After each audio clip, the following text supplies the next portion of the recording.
Medical technology job market চ্যানেলটি subscribe করুন এবং বেল বাটনটি বাজিয়ে দিন। VFX footage.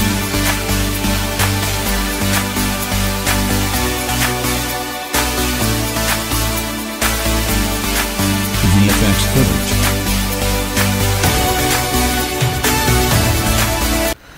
আজকে আপনাদের আমরা দেখাবো কিভাবে ব্লাড ইউরিয়া টেস্ট করবেন।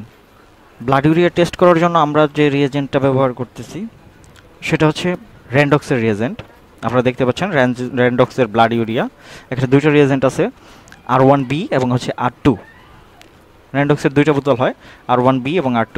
তো প্রথমেই আমরা ইউরিয়া করার জন্য R1B থেকে 1000 মাইক্রোলিটার রিয়েজেন্ট নিয়ে নেব। তো আমরা একটু বেটার রেজাল্টের জন্য যাতে কন্টামিনেশন না হয় সেজন্য আমরা এফ এন ড্রপ ইউজ করি।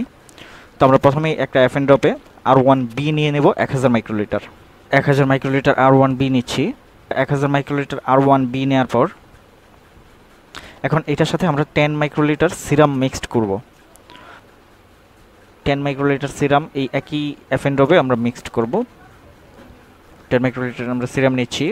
10 মাইক্রোলিটার নিয়ে আমরা ওই এফ এন ড্রপের মধ্যে ভালোভাবে সিরামটা ভালোভাবে মুছে নিলাম পিপেটটা, যাতে এটার মধ্যে অতিরিক্ত কোনো অংশ না থাকে। তো আমরা এটা মিক্সড করলাম, ভালোভাবে মিক্সড করব। মিক্সড করে আমরা 10 মিনিট অপেক্ষা করব। আমাদের মিক্সড করা শেষ। এখন আমরা এটা 10 মিনিট অপেক্ষা করব। স্টপওয়াচ চালু করে দিলাম। 10 মিনিট পর আমরা এটাতে এই একই এফ এন ড্রপে আমরা 200 মাইক্রোলিটার R2 রিয়েজেন্ট যেটা আছে সেটা নেব। আমাদের 10 মিনিট হয়ে গেছে, আপনারা দেখতে পাচ্ছেন যে 10 মিনিট প্রায় শেষ। তো এখন আমরা এটার মধ্যে R2 রিয়েজেন্ট যেটা আছে সেটা নেব 200 মাইক্রোলিটার।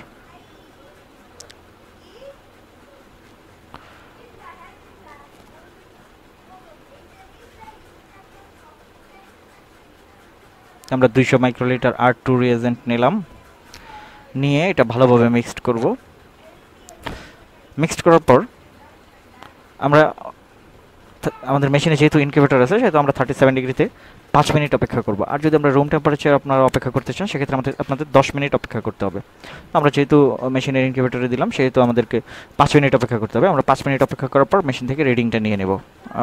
প্রায় 5 মিনিট হয়ে গেছে। এখন আমরা মেশিন থেকে রিডিংটা নিয়ে নেব। স্যাম্পল অ্যাসপিরেশন টিউবের মাধ্যমে স্যাম্পলটা মেশিনের মধ্যে দিয়ে দিব এবং আমরা এই টিউবের নিচে এফ এন ড্রপটা ধরার পর এই যে পুশ বাটনটা আপনারা দেখতে পাচ্ছেন, এই পুশ বাটন চাপ দিব। পুশ বাটনে একটা আলতো চাপ দিলে মেশিন স্যাম্পলটা নিয়ে নেবে এবং রিডিংটা আমাদের দিয়ে দিবে।